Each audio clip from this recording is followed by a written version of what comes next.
penyelesaian lanjut studi pidana HR dengan NIM S1 S1 2011 dari kelas Ganjil. Nah, di video kali ini saya akan menjelaskan tentang progres laporan jurnal yang telah saya buat. Nah, di sini saya mengambil judul implementasi algoritma random forest dalam prediksi strategi pemberian diskon pada platform GoFood.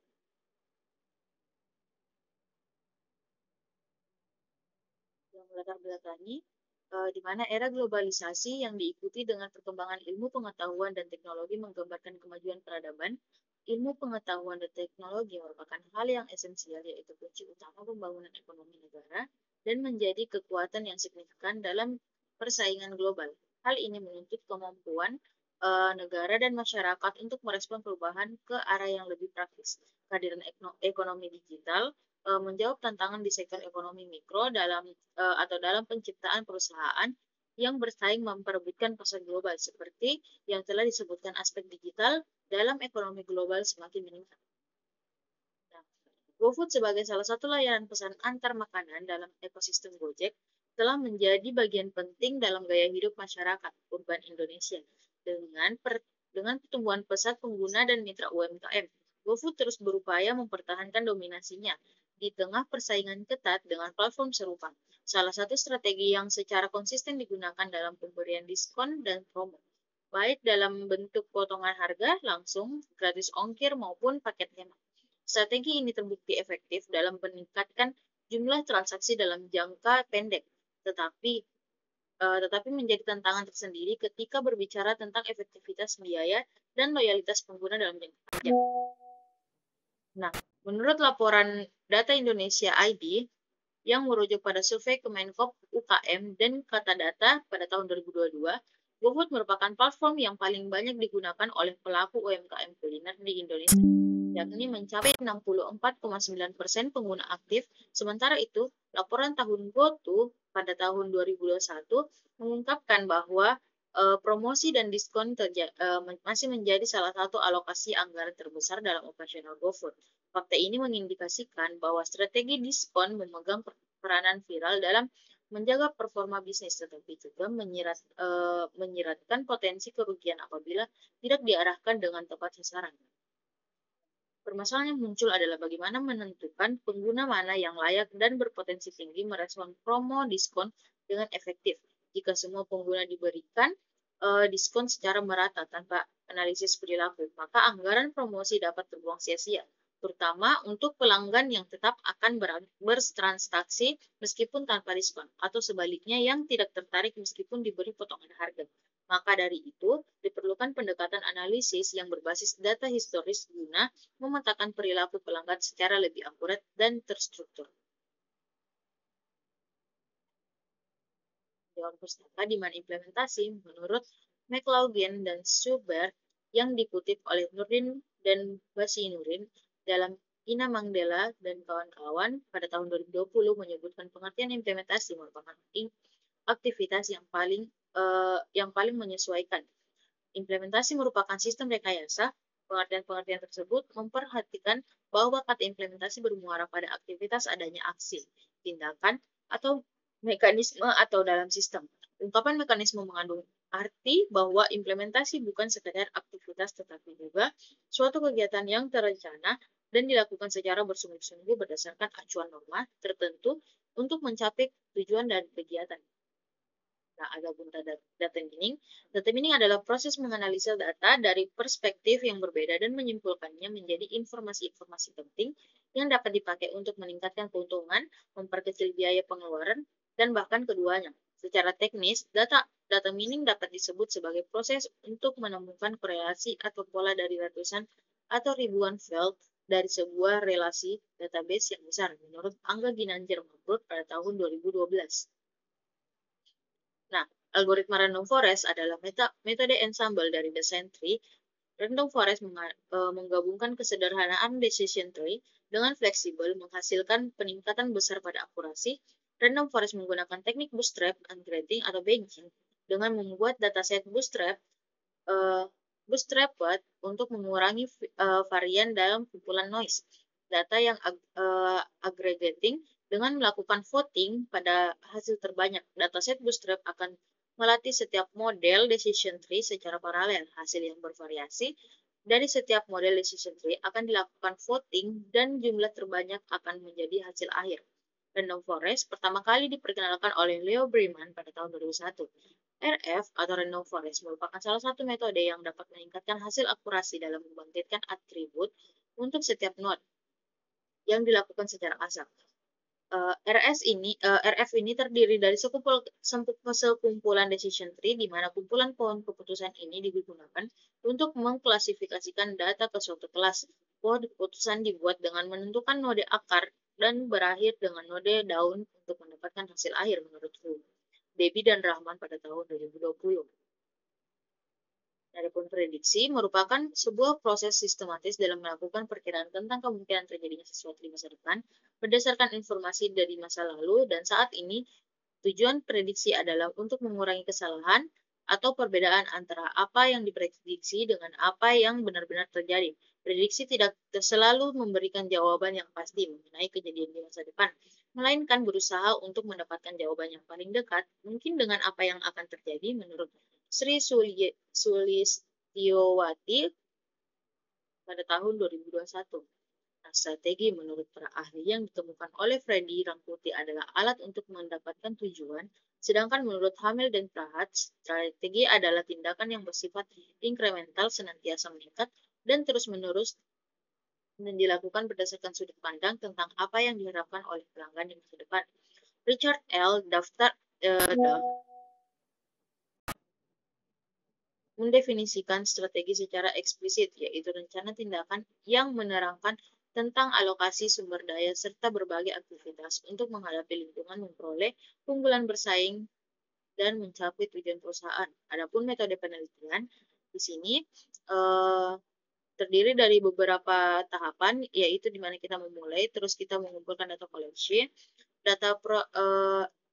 kemudian kita eksplorasi data atau EDA, terus pre-processing, lalu split data atau trend test, modeling, evaluasi model, dan selesai. Di mana data collection ini, dataset yang kita gunakan dalam penelitian ini diperoleh dari situs tanggal.com yang berisi informasi mengenai daftar produk makanan dari layanan GoFood di Indonesia, di mana dataset ini mencakup berbagai produk dari restoran yang tersebar di berbagai kota dan provinsi di Indonesia. Dataset ini terdiri dari 1.598 baris data dan 7 atribut, yaitu main chart name atau nama main chart atau restoran, main chart area atau wilayah restoran, kategori makanan, display, informasi tampilan produk atau nama produk, price atau harga produk sebelum diskon, dan diskon price harga produk setelah diskon.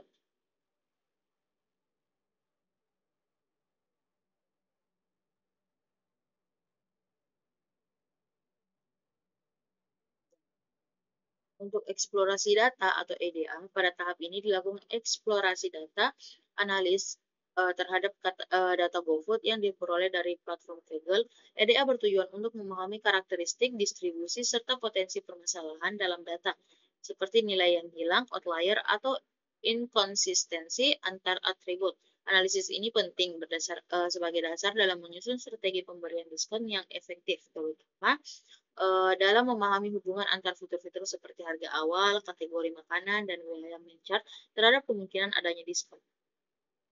Adapun data pre-processing, di mana tahap pemrosesan dilakukan untuk mempersiapkan data GoFood yang diambil dari platform Kaggle agar dapat digunakan secara efektif dalam proses prediksi. Beberapa langkah utama dalam tahap ini mencakup penghapusan data duplikat, penanganan nilai kosong atau missing value, penyusuan tipe data, serta pembuatan atribut tambahan seperti besaran diskon. Selain itu, dilakukan juga normalisasi pada variabel numerik untuk menjaga konsistensi skala antar fitur. Seluruh proses ini bertujuan untuk memastikan bahwa data yang digunakan telah bersih, konsisten, dan siap mendukung performa model prediktif yang akan dibangun menggunakan algoritma random forest.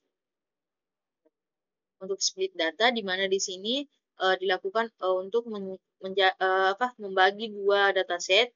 Bagian utama yaitu data latih dan data uji, di mana tujuan dari pembagian ini adalah agar model dapat dibangun menggunakan sebagian data, kemudian diuji kemampuannya dalam melakukan prediksi terhadap data yang belum pernah dilihat sebelumnya.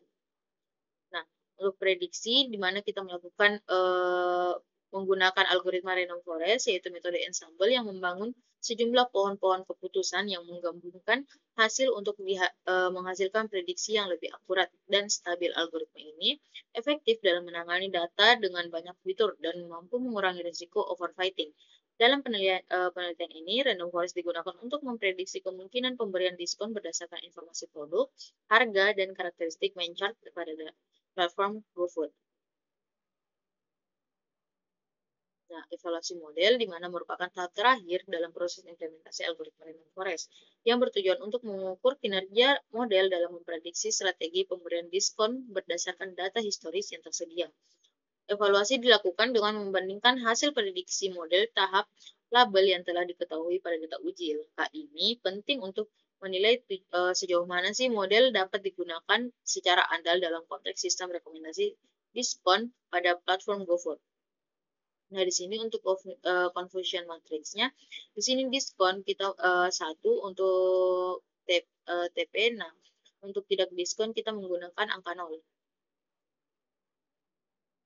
Nah, hasil dari pembahasan untuk dataset yang kita gunakan dalam penelitian ini diperoleh dari situs Kaggle dan terdiri dari 1598 baris data serta 7 atribut yang berkaitan dengan produk makanan pada layanan GoFood Indonesia. Nah, bisa kita lihat pada gambar ini adalah informasi data yang telah kita kumpulkan. Nah, ini untuk deskripsi datanya, di mana price-nya ada diskon price dan is diskon. Nah, dataset ini terdiri dari 45,1095 baris data dengan 3 atribut, yaitu diskon price dan is diskon rata-rata harga produk sebesar 43,878 dengan variasi harga yang cukup besar, menunjukkan adanya data ekstrim hanya sekitar 6%. Produk yang memiliki diskon ditunjukkan oleh sedikitnya nilai pada diskon price dan dominasi nilai 0 pada is diskon. Hal ini menunjukkan bahwa pemberian diskon bersifat terbatas dan perlu dianalisis lebih lanjut. Nah, di mana di sini pada eksplorasi data analisis kita melakukan missing value, di mana hasil pemeriksaan missing value menunjukkan bahwa sebagian besar kolom dalam dataset tidak memiliki nilai yang kosong seperti main chart name, main chart area, kategori, display, produk, price, diskon price, is diskon, dan besar diskon. Hanya ada satu deskripsi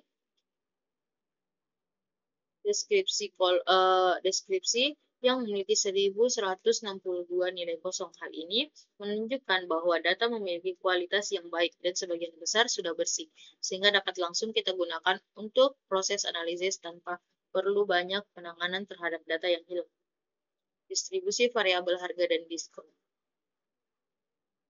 Nah, di sini distribusi harga menunjukkan bahwa sebagian besar produk memiliki harga asli di bawah 100.000 dengan puncak pada kisaran 20.000 hingga 40.000.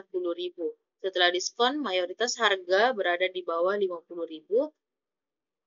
Sementara itu, besar diskon yang paling sering diberikan berkisar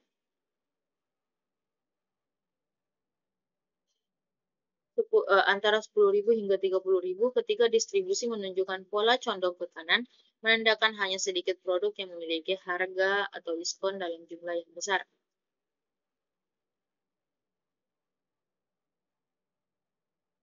Di sini ada korelasi antar numerik.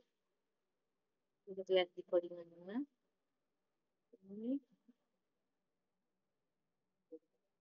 korelasi variabel numerik, di mana bisa kita lihat berdasarkan gambar heatmap ini terlihat bahwa variabel price dan diskon price memiliki korelasi sangat kuat dengan nilai 0,999. Artinya kedua variabel ini memberikan informasi yang hampir sama karena harga setelah diskonnya itu sangat bergantung pada harga aslinya. Korelasi yang sangat tinggi dan juga korelasi yang sangat tinggi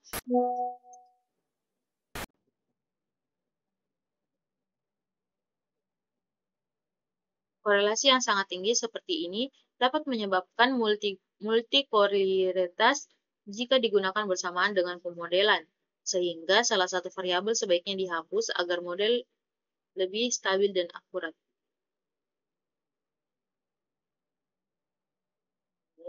Untuk fitur selection di mana pada tahap ini kita melakukan penghapusan kolom price dan diskon price karena keduanya memiliki korelasi yang sangat tinggi dengan fitur besar diskon. Korelasi yang terlalu kuat antar fitur dapat menyebabkan multikolinearitas yang berpotensi mengganggu kestabilan model dan menghasilkan prediksi yang kurang kuat. Dengan menghapus fitur yang redundan ini, model dapat dilatih secara lebih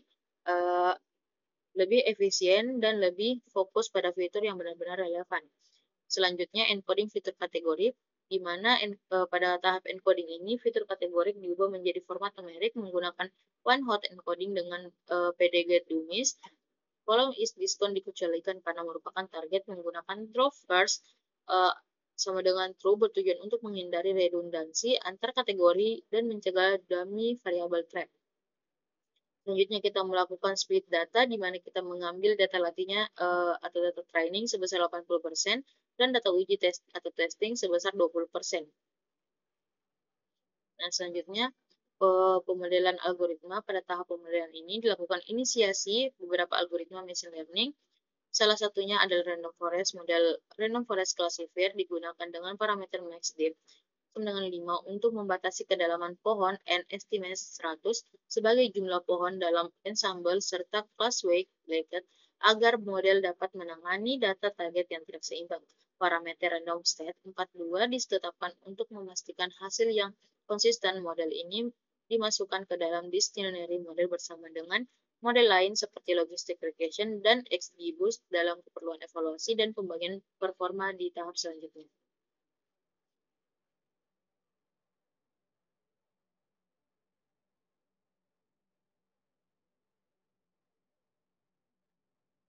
Bisa kita lihat pada preprocessing data di mana kita akan menghapus kolom yang terlalu kuat, lalu kita encoding fitur numerik, terus kita menyiapkan fitur dan targetnya, di mana targetnya ini adalah is diskon.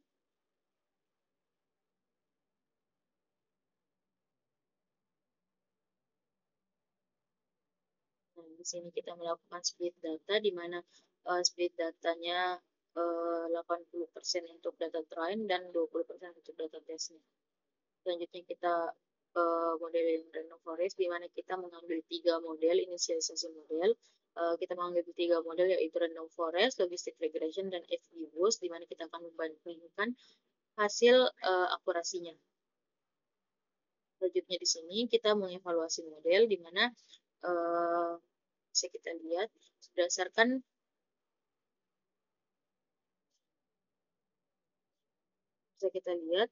berdasarkan hasil modelnya, hasil evaluasi model random forest,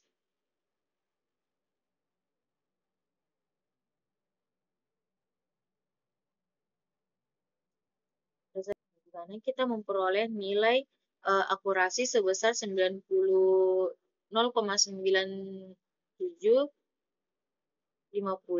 yang menunjukkan bahwa secara keseluruhan model mampu memprediksi dengan sebesar 97%, namun precision sebesar 1,00 ini seharusnya yang benar-benar tepat, sementara bahwa model berhasil menangkap sekitar 83% dari hasil produk yang seharusnya mendapatkan diskon. Nah, adapun nilai rekalnya itu sebesar 0,72 atau 72% yang mencerminkan keseimbangan antara precision dan recall, menunjukkan bahwa meskipun akurasi tinggi, model masih perlu ditingkatkan dalam hal ketepatan saat memprediksi kelas positif atau produk yang diberi diskon. Nah, berdasarkan hasil classification report. Berdasarkan hasil klasifikasi report, model random forest menunjukkan kinerja yang sangat baik pada kelas 0 atau produk tanpa diskon tanpa diskon dengan precision sebesar 0,97 dengan precision 1,00, rekal 0,72 dan F1 score dengan nilai 0,83. Nah, namun pada kelas 1 atau produk dengan diskon precision lebih rendah yaitu 0,58 meskipun rekal cukup tinggi sebesar 0,83. Hal ini menunjukkan bahwa model lebih mampu mengenali produk yang seharusnya mendapat diskon, tetapi masih cukup banyak prediksi yang tidak tepat sasaran secara keseluruhan. Akurasi model mencapai 93% dengan nilai makro average F1 score sebesar 0,82 dan Whitehead average F1 score sebesar 0,94. Hasil ini menunjukkan bahwa model bekerja baik.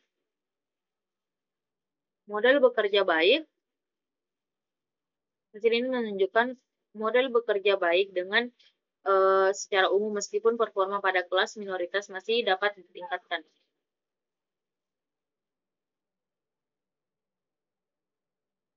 Model hasil terdapat 23 kesalahan klasifikasi yaitu 19 data diskon yang diprediksi sebagai tidak diskon dan 4 data tidak diskon yang diprediksi sebagai diskon. Hasil ini menunjukkan performa model cukup baik, meskipun masih perlu sedikit peningkatan dalam mengenali data yang termasuk kategori diskon. Di sini AUC skornya 0,97%. Nah, bisa kita lihat di mana kurva ROC atau Receiver Operating Karakteristik digunakan untuk mengevaluasi kemampuan model random forest dalam membedakan antara produk dan diberi nilai diskon yang tidak. Nah, nilai AUC area under curve di sini ada sebesar 0,98 menunjukkan bahwa model sangat baik dengan mengindikasikan strategi pemberian diskon pada saat produk GoFood semakin tinggi nilai AUC-nya. Nah, semakin efektif model dalam menangkap pola yang membedakan dua kondisi tersebut sehingga dapat kita gunakan untuk membantu pengambilan keputusan dalam strategi diskon. Nah, untuk perbandingan modelnya,